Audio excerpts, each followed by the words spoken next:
শিৱসাগৰৰ ভটিয়াপাৰত অৱস্থিত ONGCৰ RDS 147 নম্বৰৰ ৰিগটোত আজি চতুৰ্থ দিনাও অহৰহ গেছ নিৰ্গমন হৈ আছে।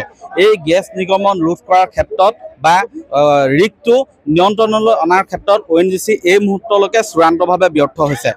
অনাগত সময়ত কি ধৰণৰ পদক্ষেপ ল'ব বা এনেধৰণৰ পৰিস্থিতি কিয় উদ্ভৱ হ'ল সেই বিষয়ে আমি জানিবলৈ চেষ্টা কৰিম।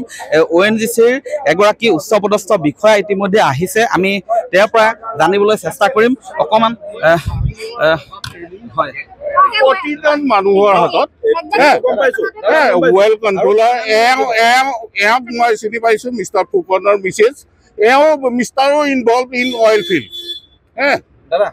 আৰু তেওঁ জানে যে ৱেল কণ্ট্ৰলৰ চাৰ্টিফিকেট নহ'লে আপোনাৰ এনেকুৱা ধৰণৰ আপোনাক নিৰ্ধাৰিত সময় আপোনালোকক কোনেও দিব নোৱাৰে, মোক সুধিলেও মই দিব নোৱাৰোঁ।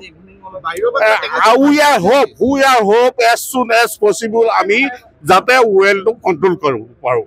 আৰু তাৰ বাবে আপোনালোকক বিনম্ৰ কাকতিৰে মই কৈছোঁ, আপোনালোকে ছাপোৰ্ট দিয়ক আমাক, আমি যাতে কাম কৰা সুবিধা পাওঁ। সকলো ইয়াত প্ৰেজেণ্ট আছেহি, ডাইৰেক্টৰ অঞ্চল আছেহি, ED খুদ 24 আৱাৰ ছাইডত বহি আছে, যিটো কাৰণে নেকি ডিচিশ্যনৰ যাতে খেলি মেলি নহয়, ডিচিশ্যনৰ কাৰণে ৱেইট কৰিব নালাগে, সেইটো কাৰণে 24 আৱাৰ্ছ ED ছাইডত বহি আছে। দেৰাদুন বুলি কথা নাই, আমাৰ director technical chief well service plus তোমাৰ ED আৰু প্ৰতিটো বিষয়ৰ হেড মুৰব্বী ইয়াত প্ৰেজেণ্ট আছে। অন্য কাম বাদ দি ইয়াত প্ৰেজেণ্ট আছে, যাতে ডিচিশ্যনৰ খেলি মেলি নহয়, ইমিডিয়েট ডিচিশ্যন ল'ব পাৰে, আমি কামটো নিৰ্ধাৰিতভাৱে কৰিব পাৰোঁ। নাই চাওক, সেইটো হ'ল complete contractual part, that part our not looked out. নাই চাওক, সেইটোৰ কাৰণে আপুনি প্ৰশ্ন কৰিবলৈ হ'লে দিল্লীত কৰিব লাগিব, আমি কৰিলে আপোনালোকে একো টেনশ্যন নাই। স্থানীয় লোকে কৈছে আপোনালোকৰ ফালৰ পৰা কোনো সহযোগিতা নাই, তেওঁলোকক সাহায্যৰ ক্ষেত্ৰত কোনো সহযোগিতা আগবঢ়োৱা নাই। কোন সাহায্য কি হয়? আপোনালোকৰ ONGC ফালৰ পৰা স্থানীয় যিসকল ক্ষতিগ্ৰস্ত হৈছে, আশ্ৰয় শিবিৰত যিসকল আছে, তেওঁলোকক আপোনালোকে যি ধৰণে সহায় কৰিব লাগিছিলে। হয়, I am agree। প্ৰথম অৱস্থাত হয়তো কৰিব পৰা নাছিলে, কাৰণ আপোনাৰ এটা কিবা যোগাৰ কৰোঁতে সময় লাগে। এতিয়া কমপ্লিটলি মই এচুৰেঞ্চ দি কৈছোঁ যে আপোনালোকৰ যিখন স্কুল আছে তাত ADC প্ৰেজেণ্ট আছে, ADC আণ্ডাৰত আমি চব হেণ্ড অভাৰ কৰি দিছোঁ, যাতে ডিষ্ট্ৰিবিউশ্যনতো খেলি মেলি নহয়। আৰু এই ঘটনাটো কিয় হ'বলৈ পালে? চাওক, ইনচিডেণ্ট আপোনাক কোনেও কৈ নাহে, আপোনাৰ এক্সিডেণ্ট কোনেও কৈ পেলাই নাহে। ইয়াত BOP টেষ্ট কৰা নিয়মিতভাৱে কৰা হোৱা নাছিল বুলি অভিযোগ। নাই, সেইটো নহয়। প্ৰতিটো ৰিগ চেঞ্জ হোৱাৰ পিছত আমাৰ চব ইকুইপমেণ্ট টেষ্ট কৰি চাৰ্টিফিকেশ্যন দিয়াৰ পিছতহে কাম ষ্টাৰ্ট হয়। সেইবিলাক ৰাজহুৱা কৰিব পাৰিব? ইতিমধ্যে আপুনি চাব নালাগে, BGMS যোনটো আপোনাৰ অৰ্গেনাইজেশ্যন আছে, সিহঁতে যদি এনেকুৱা ধৰণৰ চাৰ্টিফিকেটৰ লেপছ পায়, ইমিডিয়েট ছাছপেণ্ড কৰিব মানুহক। এতিয়া পুনৰ সুধিছোঁ, আৰু কিমান দিন মান লাগিব পাৰে? আপোনাক কোনো টাইম পিৰিয়ড দিব নোৱাৰে। মেইন কথা পদক্ষেপ আজি ৱেল ফিল কৰাৰ প্লান আছে through fracture unit. Most probably যদি আমি ছাকচেছ হওঁ, বাই ইভিনিং হৈ যাম।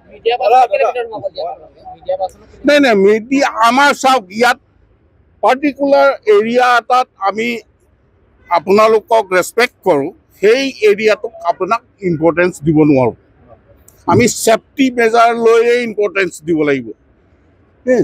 গতিকে সেইখিনিৰ কাৰণে আপোনালোক দুখী নহ'ব, আপোনালোকৰ লগত কোপাৰেশ্যন আমাৰ সদায় আছে আৰু সদায় থাকিব।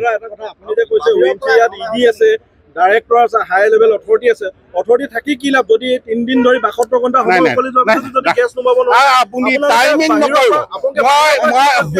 মই ভাল টেকনিচিয়ান বা ভাল টেকনিকেল মানুহ কিয় নানে? এইটো আমাৰ প্ৰশ্ন। বাহিৰৰ পৰা কিয় নানে আপোনালোকে? ইয়াত থকা মানে একো সমস্যাটো সমাধান কৰিব পৰা নাই। 3 দিন হৈ গ'ল, আপুনি কেনেকে কৈছে নাই পৰা? আৰে দাদা, আপুনি কওকচোন কি পাৰিলে? কি 4 দিন হৈ গ'ল, 4 দিনৰ দিনাও আজি আমি পুনৰ কৈছোঁ, চতুৰ্থ দিনাও অহৰহ গেছ নিৰ্গমন হৈ আছে।